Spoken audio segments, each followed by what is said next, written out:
Welcome to Chapter 9, Developing and Managing Products. Mr. Lewis and Ralston Purina have been working on a product that could fundamentally change the nature of pet ownership, dog litter. The premise is that dogs can and should be taught to behave a little more like cats.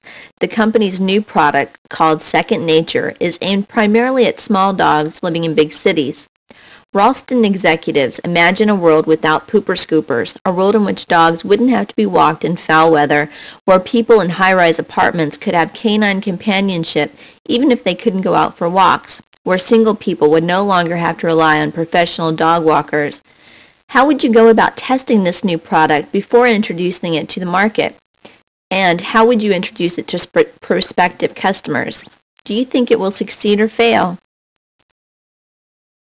A new product can be a product that's new to the world, new to the market, new to the producer or seller, or some combination of these. Only a small portion of new product ideas result in product introductions, and the development process can take several years and millions of dollars. Categories of new products include new-to-the-world products, and they're also called discontinuous innovations. The product category itself is new. New product lines are products the company has not offered in the past that allow it to enter an established market. Additions to existing product lines are new products that supplement a firm's established line. Improvements or revisions of existing products result in new products.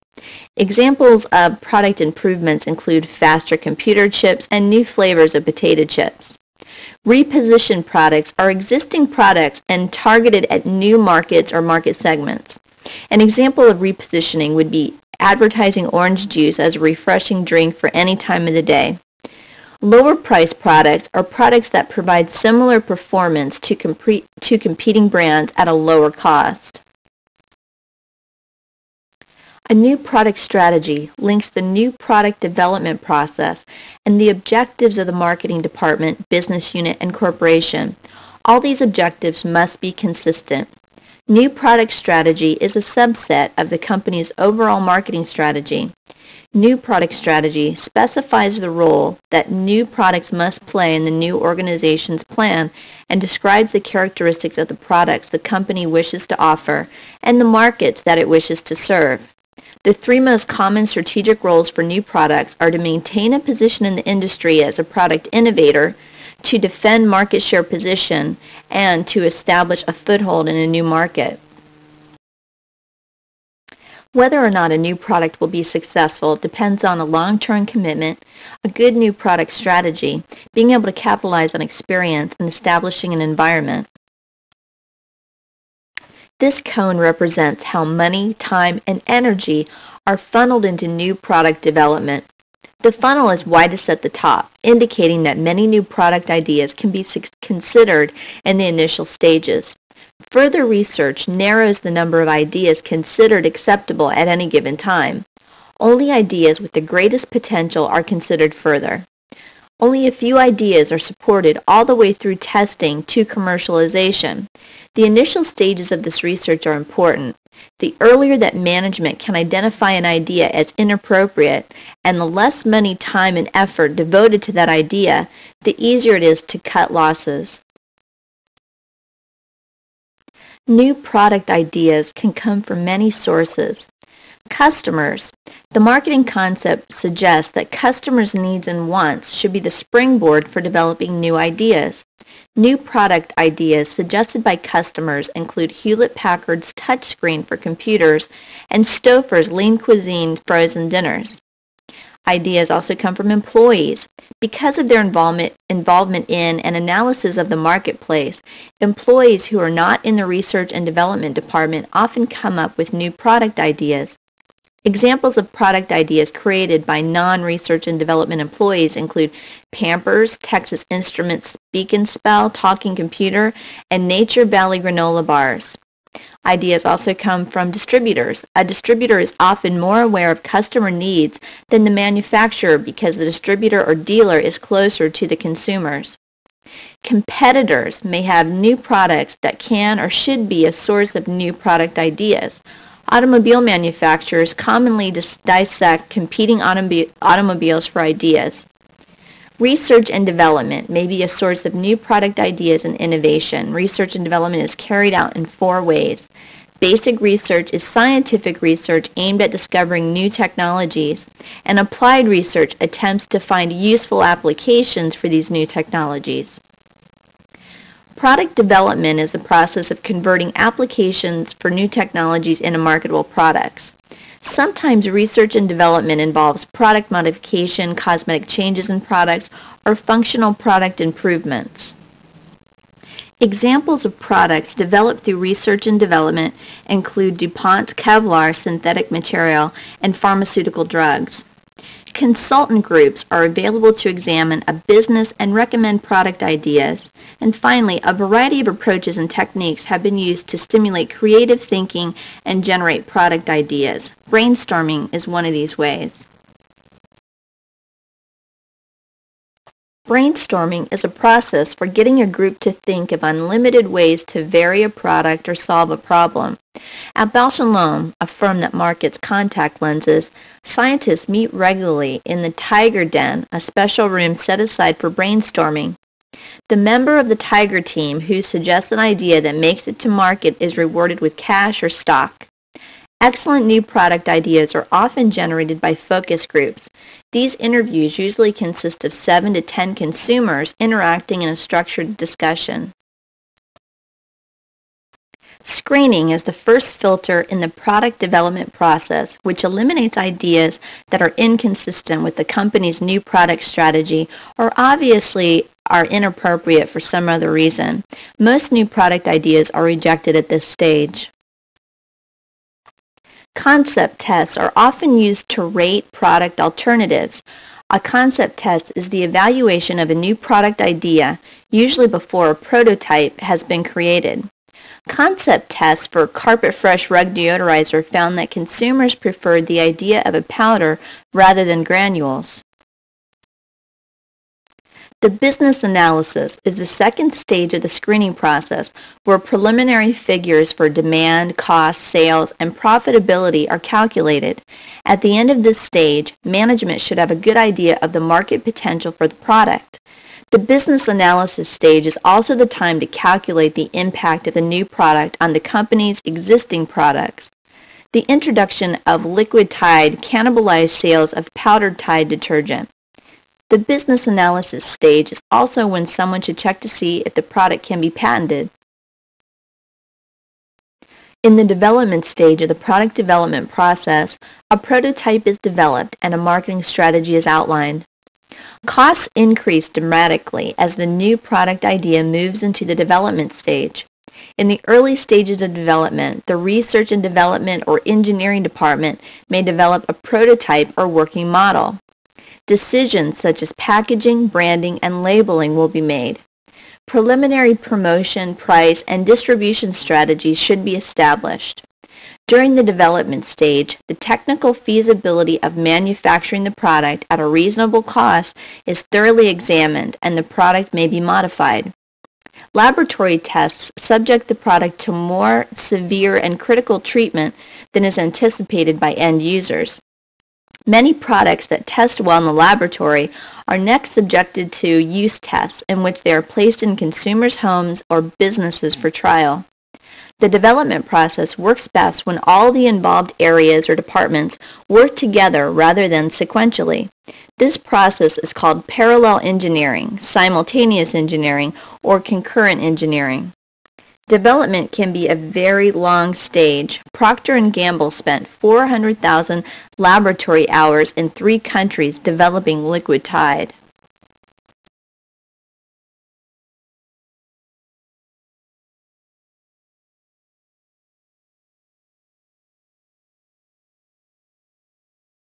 After products and marketing programs have been developed, they're usually tested in the marketplace. Test marketing is a limited introduction of a product and a marketing program to see the reactions of potential customers in a market situation. One drawback of test marketing is that the product and its marketing mix are exposed to competitors before its real introduction. Competitors may sabotage the test or rush an imitation of the new product to market. Ragu Extra Thick and Zesty beat Prima Salsa spaghetti sauce to market because Prima Salsa did test marketing, but Ragu jumped immediately to national introduction when it saw the success of Prima Salsa in the test market. Despite the problems associated with test marketing, most firms still consider it essential for new products. The high price of failure prohibits the widespread introduction of a product that might fail. Many firms are looking for cheaper or faster alternatives to test marketing. Supermarket scanner testing, or single-source data, keeps track of the sales response to marketing mix alternatives. Another alternative is simulated market tests, or laboratory market tests, which usually entails showing members of the target market advertising for a variety of products. Purchase behavior in a mock or real store is then monitored. The final stage in the new product development process is commercialization. It consists of tasks necessary to begin marketing the product. Several tasks are set into motion: ordering production materials and equipment, starting production, building inventories, shipping the product to field distribution points, training the sales force, announcing to the trade, and advertising to potential customers. The total cost of development and introduction can be staggering, and the time period for commercialization can range from weeks to years. Gillette spent nearly $1 billion on the development and initial marketing of the Mach 3 razor.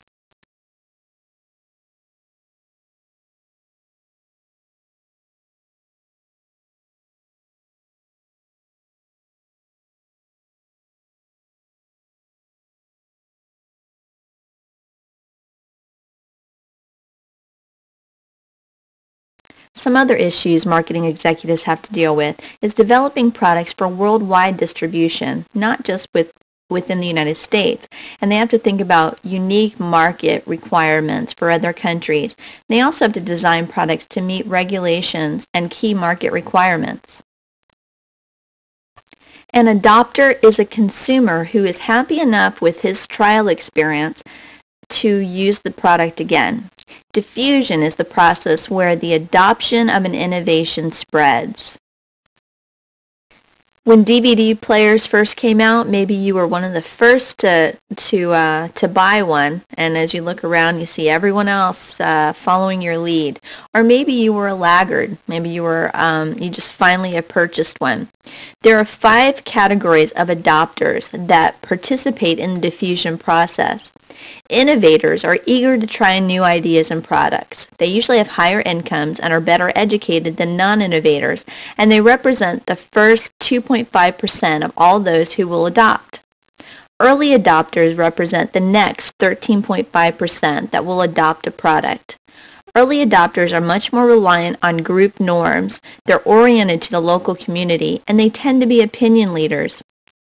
The early majority, the next 34% to adopt, collect more information and evaluate more brands than early adopters do. They rely on friends, neighbors, and opinion leaders for information. The late majority, the next 34% to adopt, do so because most of their friends have already done so. For them, adoption is the result of pressure to conform. This leader is older than the others and tends to be below average in income and education. Laggards, the final 16% to adopt a product, are similar to innovators in that they do not rely on the norms of the group. They're independent. However, because they are tradition-bound, laggards tend to have the lowest socioeconomic status, they're suspicious of new products, and they're alienated from a rapidly advancing society.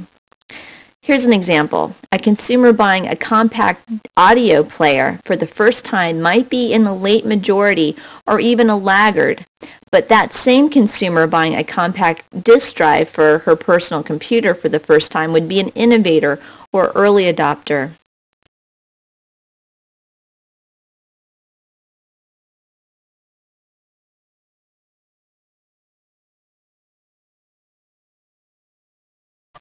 Five product characteristics predict and explain the rate of acceptance and diffusion of new products. Complexity refers to the degree of difficulty involved in understanding and using a new product. The more complex the product, the slower its diffusion. For example, you might find a handheld computer that can do everything that the human mind can think of, from managing your finances to contacting your friends to being your cell phone to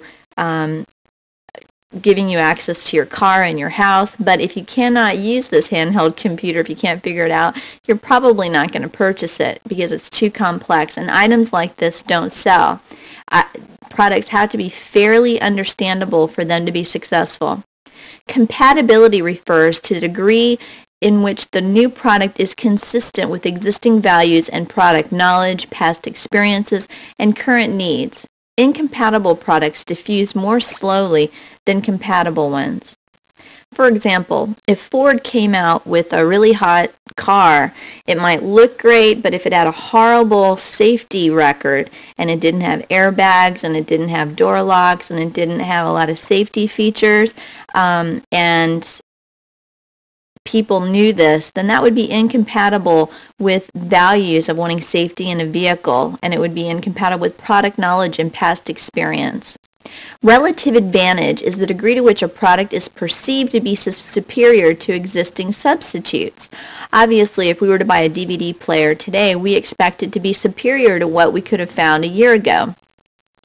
Observability refers to the degree to which the benefits and other results of using a new product can be observed by others and communicated to target markets. We have to see the benefits of a product in order to be inspired to buy it. Trialability is the degree to which a product can be tried on a limited basis. For example, audio compact discs were not very complex. They could be tried out in stores and had a clear relative advantage, which may be why they were diffused fairly quickly. Digital audio tapes, on the other hand, may not have a great relative advantage over audio compact discs. If incompatible with existing systems, digital audio tapes may not diffuse very rapidly. Two types of communication: word-of-mouth communication among consumers and communication directly from the marketer to potential adopters aid the diffusion process. The effectiveness of different messages and appeals depend on the type of adopter that's targeted. Buzz marketing works very effectively, and with this approach, consumers do most of the marketing work for executives. But there are some buzz rules to follow. If you want to get the world talking about your product, here's how you get started. Follow the leaders. You only need to reach a handful of consumers as long as they're the right handful. Identify true trendsetters and let them spread your message for you. Create scarcity. Lure those key consumers with coveted items, whether hot news, loaner cars, or cool gadgets that are in short supply, and let the buzz begin. Be authentic. Although a buzz campaign may have fictional elements, the premise should be true to the brand. What works for a Lucky Strike could be wrong for Marlboro, or be blatantly inauthentic. This approach can work as long as consumers don't feel duped. Humor helps too. Think of it as Joey Suzu with Buzz. Prepare for the unknown. Buzz building is an intangible, unpredictable process aimed at a slippery target. If you can't go with the flow, buy a television ad instead.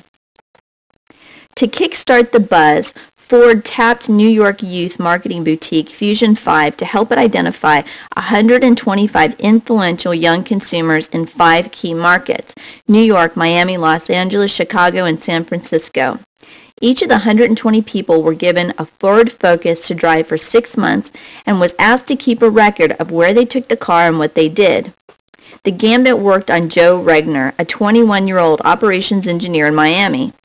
Regner spotted a yellow Focus in the parking lot as he cruised by hip-hop radio station WEDR, and he pulled over to get a closer look. It turned out to be a loaner to Jill Tracy, one of Regner's favorite DJs. "It was so cool, I took pictures and really checked it out," he says. While waiting to order a special high-performance version of the Focus called the SVT that's been out since fall, Regner persuaded his girlfriend, a legal assistant, to scrap plans to buy a Civic in favor of a Focus. With enthusiasts like Regner as an unpaid sales force, Ford was able to get the Focus off to a brisk start.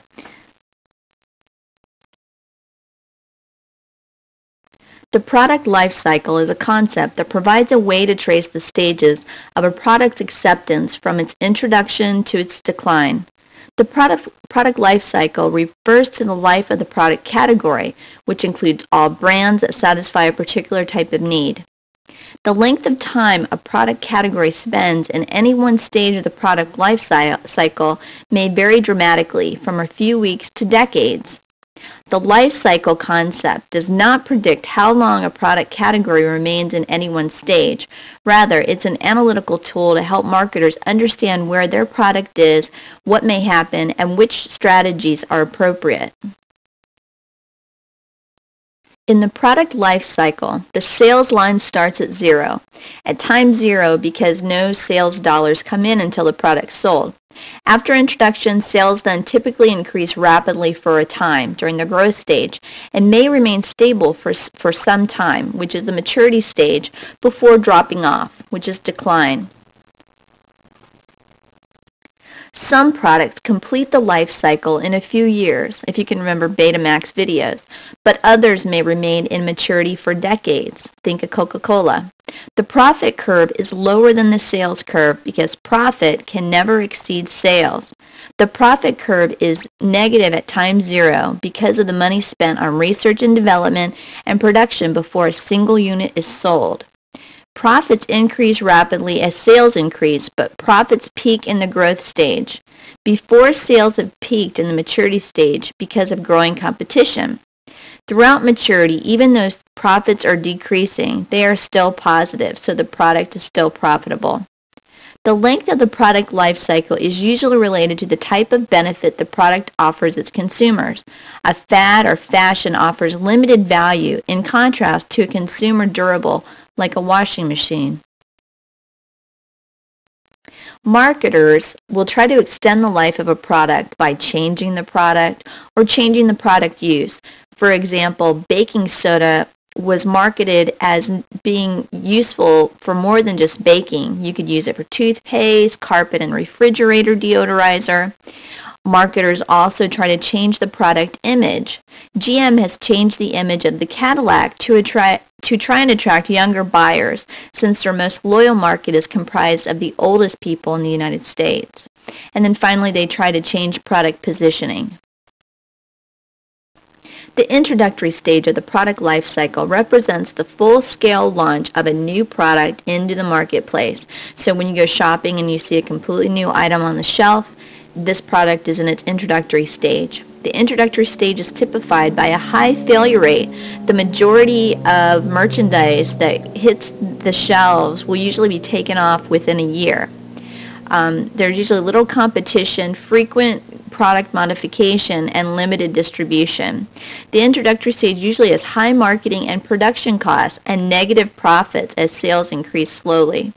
Promotion strategy in this stage focuses on developing product awareness and informing customers of their benefits.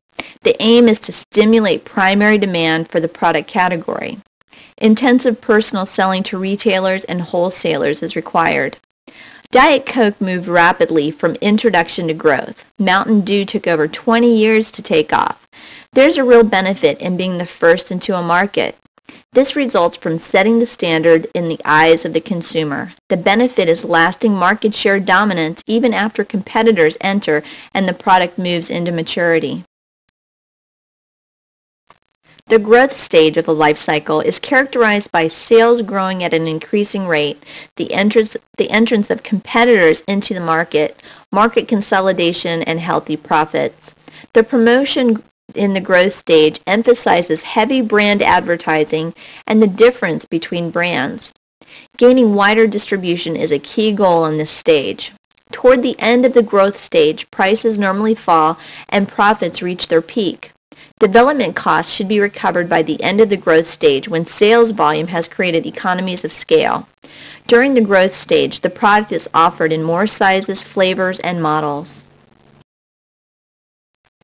The maturity stage of the life cycle is characterized by declining sales growth rates, markets approaching saturation, annual product changes that are more cosmetic than substantial, and a move toward the widening or extension of the product line. During the maturity stage, marginal competitors begin dropping out of the market. Heavy promotions to both the dealers and consumers are required. Profits and prices begin to fall. The emergence of niche marketers that target narrow, well-defined, underserved segments of the target market emerge. Many familiar consumer products are in the maturity stage and seem to be there indefinitely. Procter & Gamble argues that there is no product life cycle and points to Ivory and Camay soaps as examples. The decline stage is signaled by a long-run drop in sales. The rate of decline is governed by how rapidly consumer tastes change or how rapidly substitute products are adopted. Falling demand forces many competitors out of the market, often leaving a few small specialty firms manufacturing the product. Many of the smaller brand-name beers have been purchased by a Texas firm that sells them in the areas of the country that have regional demand. The firm doesn't promote the brands and allows them to slowly decline. As some brands are eliminated, the company purchases other mature and declining brands to replace them. Strategies used by marketing managers to prevent products from slipping into the decline stage include promoting more frequent use of the product, finding new target markets, finding new uses for the product, pricing the product below its competitors, developing new distribution channels, adding new and improved ingredients or deleting old ingredients, and making dramatic new guarantees. For example, guaranteed to regrow all your hair you've lost, or your money back, or guaranteed to remove any stain. This slide briefly summarizes some typical marketing strategies used. The problem is that the product life cycle is not a good prescriptive tool. It doesn't tell what marketers should do. It just helps them gauge where the product is in its life cycle and what marketers have done in similar situations. For example, if sales go down, the chart says phase out all promotion. This tactic will guarantee that sales will further decline. However, the marketer may have prematurely killed off the product. Examples of products in the introduction stage include motor-driven inline skates or recyclable carpets. Products in the growth stage might include DVD players or Palms. Products in the maturity stage include televisions or McDonald's. Products in the decline stage include VCRs or Capri pants.